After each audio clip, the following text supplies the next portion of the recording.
जा, कधी पण जा, कुठं पण.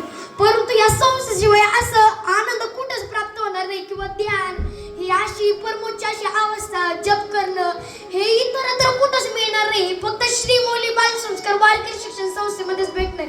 आणि गुरुजी तुमचं तर मी इतकं मनापासून आभार मानते की म्हणजे तुमच्यामुळं मला इतकं भारी म्हणजे ध्यान करायला मिळलं, मला जप करायला मिळतं इथं. मला भगवंताशी कनेक्टिव्हिटी, मला भगवंताचं माझं अंतर मला कमी करायला मिळते ना.